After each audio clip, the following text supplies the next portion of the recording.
সালাম আল্লাহকে ডাক দিয়ে বলেন, আল্লাহ, ইবলিস যা চাইতেছে তুমি তাই দিয়ে দিচ্ছ। এই ইবলিস দুনিয়ায় গিয়ে আমার সন্তানদেরকে তো ধোঁকা দিয়ে গোমরাহ করে ফেলবে, আমার সন্তানদের কি উপায় হবে? সুবহানাল্লাহ বলবেন না? আমরা দুনিয়াতে আসার আগেই আমাদের বাবা আদম আলাইহিস সালাম আমাদেরকে নিয়ে চিন্তা করেছিলেন। চিন্তা করা যায়?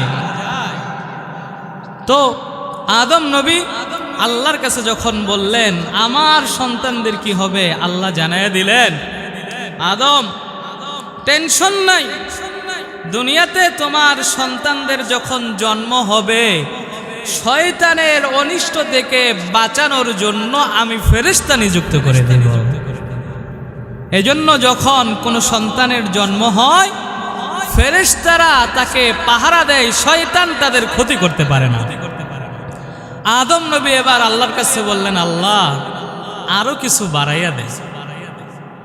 যখন বললেন আরো কিছু বাড়াইয়া দেন, আল্লাহ বললেন, যাও, তোমার সন্তানেরা নেকির কাজ করবে একটা, আমি তাদেরকে 10টা করে নেকির সওয়াব দান করব, কিন্তু গুনাহের কাজ একটা করলে গুনাহ একটাই দিব। আল্লাহ কোরআনুল কারীমের মধ্যে বলেছেন, মান জাআ বিল হাসানাতি ফালাহু আশরু আমসালিহা, যে একটা ভালো কাজ নিয়ে আল্লাহর কাছে যাবে আল্লাহ তার ওই ভালো কাজটাকে 10টা ভালো কাজ করার নেকি তার আমলনামায় দান করবেন।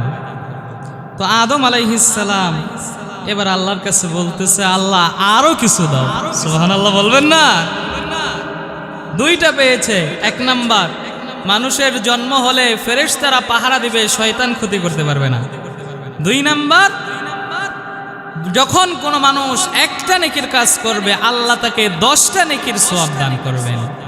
একটা গুনাহের কাজ করলে একটা গুনাহই তাকে দান করবেন। তো আদম নবী আবারও আবদার করে বসলেন, আল্লাহ আরো কিছু দেন। আল্লাহ পাক রব্বুল আলামিন আদম আলাইহিস সালামকে বললেন, আদম যাও, তোমার সন্তানেরা দুনিয়াতে অন্যায় করবে, অপরাধ করবে, তাদের শরীরে যতক্ষণ পর্যন্ত রূহ আছে আমি আল্লাহর কাছে যদি ক্ষমা চাই আমি আল্লাহ ততক্ষণ পর্যন্ত মাফ করে দেব।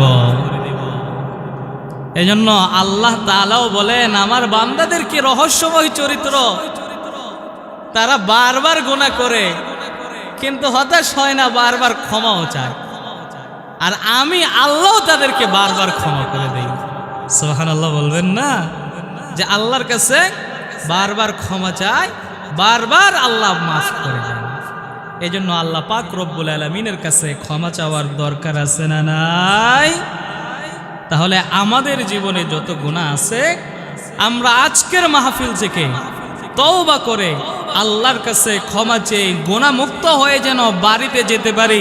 আল্লাহ পাক রব্বুল আলামিন আমাদের সবাইকে তৌফিক দান করুন, জোরে বলি আমিন।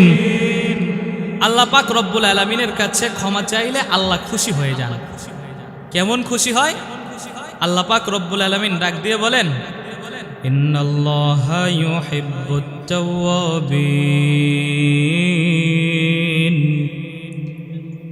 ওয়া ইউহিব্বুল মুতাতাহহিরিন।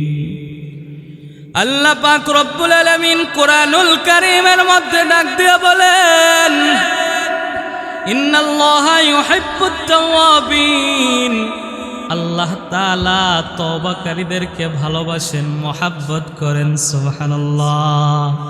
আল্লাহর কাছে যারা ক্ষমা চায় আল্লাহ তাআলা ওই বান্দাদের উপর খুশি হয়ে যায়।